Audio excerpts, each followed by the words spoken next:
I'm a 15-year-old girl who often feels left out in my own family, especially when I compare myself to my younger brother, Oliver, who is 14 and adopted. Oliver joined our family about 9 years ago, and it seems like he fits in better than I do. My parents sometimes joke that he looks more like them, saying he's their ideal child, but those jokes hurt me and feel serious.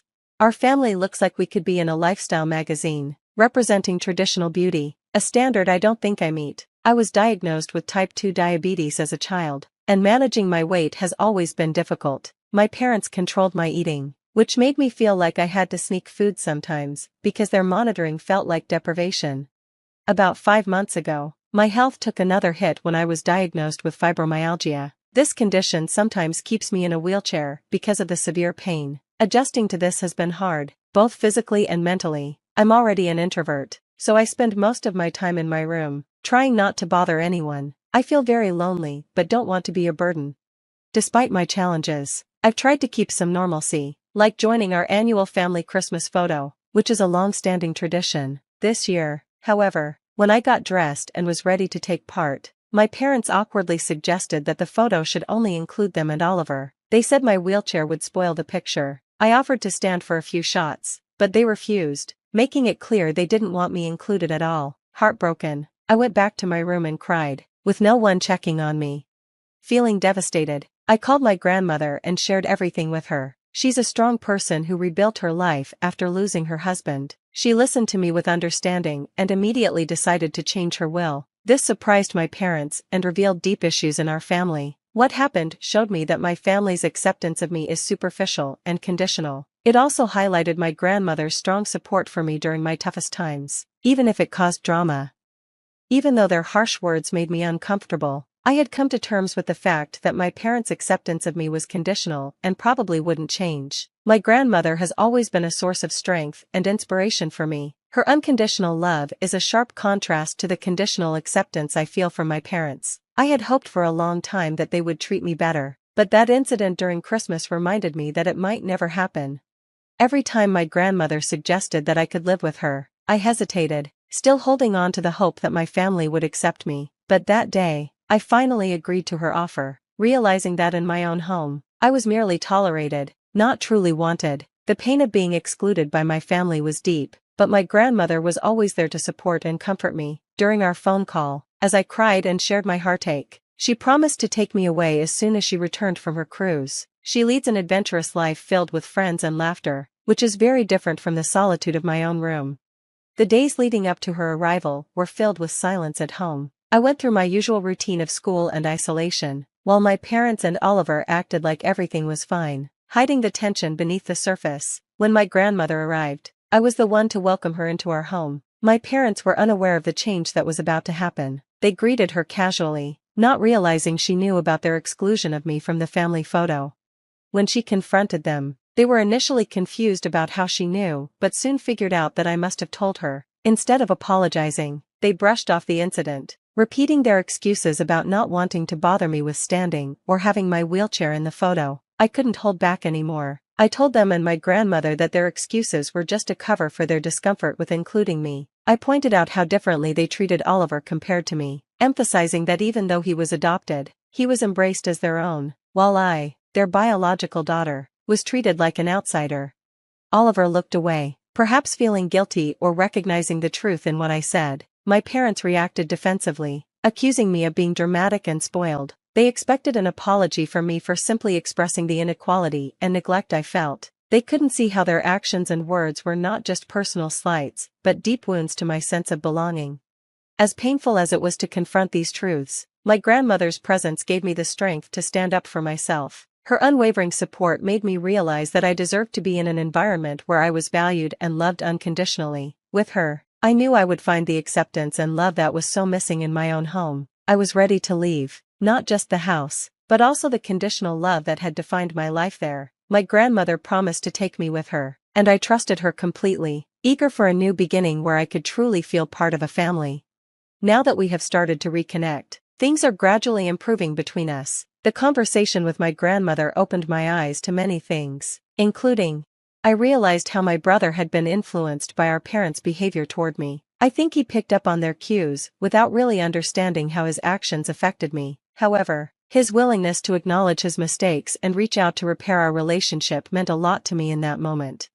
When I was ready to defend myself further, my grandmother stepped in, making it clear she was there to end the mistreatment I had endured for so long. My parents looked confused when she announced that she would be taking me to live with her. They had always made me feel like a burden, and now they didn't even try to stop me from leaving. This was a painful confirmation of what I had always felt, that they didn't truly want me as part of the family.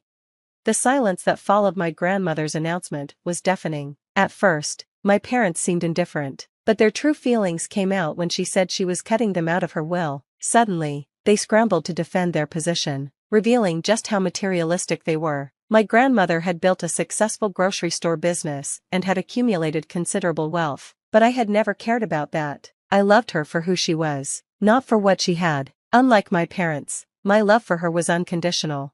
She showed my parents the revised will, making it clear that everything would now go to Oliver and me. The drama escalated as they pleaded and bargained with her, but my grandmother was unmoved by their tears. She instructed me to pack my things and get ready to leave with her immediately. I was prepared for this moment, knowing that living with her would be a healthier environment for me. As I gathered my belongings, my parents continued their desperate pleas, but Oliver was the only one who seemed to genuinely care about saying goodbye. Driving away from that house felt liberating but bittersweet. I was leaving behind painful memories, but I was also moving toward a new chapter of my life, one filled with real love and support from my grandmother. Living with her has brought so much peace to my life. Being closer to school allows me to get more sleep and feel less stressed in the mornings. Every day feels like a step toward healing. Shortly after I left, Oliver sent me a message. He apologized for his past behavior and thanked me for always treating him like a true brother. He recognized how much better his life was because of our parents' decision to adopt him and was eager to repair our bond. We started spending time together at school to strengthen our relationship. These changes weren't easy, but they were necessary. The truth had been painful, but it also set me free. With my grandmother's support and a renewed relationship with Oliver, I finally started to feel like I belonged to a family that truly cared about me. Meanwhile, Oliver had always been treated as a full member of the family, especially by our parents. Recently, during one of our casual hangouts, Oliver mentioned something that had been weighing heavily on me. We were chatting, and I couldn't help but ask about what was happening back at the house. He shared that tensions were high between our parents since I moved out, and they had been caught up in a blame game. My mom accused my dad of being the reason I felt pushed away for so long, especially pointing to his suggestion to exclude me from the family Christmas photo. On the other hand, my dad argued that my mom always overreacted to challenges, making it seem like having me as a child was the hardest thing she had ever faced. Oliver casually mentioned that he was worried they might end up getting divorced because of how things were between them. Although he made this comment in passing, it stuck with me and left me feeling uneasy. I know it's irrational, but part of me can't shake the feeling that if they do get divorced, it would somehow be my fault. Maybe I overreacted by being hurt about the photo incident, and perhaps they never meant to make me feel like a burden. These thoughts are hard to shake, and I find myself stuck in a loop of self-blame and regret. Even though I know deep down that their marital problems are not my responsibility, it's difficult not to feel like a doormat for thinking this way. That's why I'm turning to this community for some objective reassurance. To provide some context for those who are curious, my grandmother recently changed her will to leave everything to Oliver and me, mainly because of how our parents mishandled things with me. Oliver hadn't been part of the negative behavior, and at his young age, my grandmother and I both feel he deserves a chance to make up for any past mistakes. It wouldn't be fair to push him away because of our parents' actions. If we did, we'd be no different from them. People have also asked about Oliver's background. His biological mother was only 17 when she had him and had to leave college because of her pregnancy and struggles with substance abuse. His father was mostly absent, only appearing sporadically in his life. Oliver's maternal grandparents tried to help their daughter become a better mother, but eventually encouraged her to consider adoption when Oliver was 7, believing it would give him a better future. My parents were already thinking about adoption due to complications from my mother's first pregnancy and didn't want to risk going through that again. They knew Oliver's biological mother's cousin from college, which is how they found out about his situation. They fostered him for a while before officially adopting him. Oliver has stayed in touch with his grandparents, meeting them monthly, but he hasn't had contact with his parents since the adoption. His mother finds it too painful to see him, and his father has completely disappeared from his life. Navigating these complex family relationships has been challenging, but talking about these issues here helps me process my feelings and hopefully gain some clarity and support from others who might have similar experiences. Recently, my parents' sudden apology felt insincere and seemed more about wanting to fix their image before I left for college. It felt like an attempt to smooth things over without addressing the real issues that caused the rift in the first place. In the past, I made some comments in frustration about Oliver being adopted during a heated argument, which I regret. I've apologized to him because he means the world to me, and I never wanted him to feel like he was any less a part of our family. I've always seen Oliver as my brother, not just because we were raised together, but because I genuinely care for him. Despite the rocky phases we've experienced, I'm committed to maintaining a strong relationship with him. We've been through a lot because of our parents' behavior, and I refuse to let that drive a wedge between us. I even offered Oliver the option to come and live with me and our grandmother if things at home become unbearable. The idea isn't to pull him away from our parents, but to provide him with a safe and peaceful alternative if he needs it. In my recent updates, I've been overwhelmed by the support from this community. It's been reassuring to hear from others who've been in similar situations, and it has helped me feel less isolated after discussing everything with my grandmother. My grandmother reminded me that I wasn't responsible for my parents' marital issues. She explained that my parents were directing their frustrations at each other because they no longer had me to focus on. Their problems weren't caused by me standing up for myself, but by their inability to handle their issues constructively. If they do end up divorcing, it would be sad, but it's not my burden to carry. Oliver and I have talked about this too. He reassured me that he didn't mean to make me feel guilty about their problems. He was just answering my question. Recently, my parents visited unexpectedly to discuss our strained relationship. They took time off work to talk, but it wasn't a great day for me, and I wasn't in the right headspace to engage with them. They expressed a desire to spend time with me before I head off to college and attempted an apology, but it felt like they were saying they were sorry I felt offended rather than recognizing that their actions were hurtful. This wording didn't sit well with me. It felt like they were avoiding the real issue. I suggested they write their thoughts in an email or come back another time when I was more prepared to talk. I needed space to process, and rushing a conversation wasn't going to solve anything. Some might think I was avoiding the issue, but I needed to manage the situation on my own terms, especially given the emotional toll their behavior had on me. Oliver understands my stance and supports my decision. We promised each other not to let family disputes affect our bond, regardless of what happens with our parents. We are committed to supporting each other and ensuring that the challenges we face don't erode the trust and love we've rebuilt.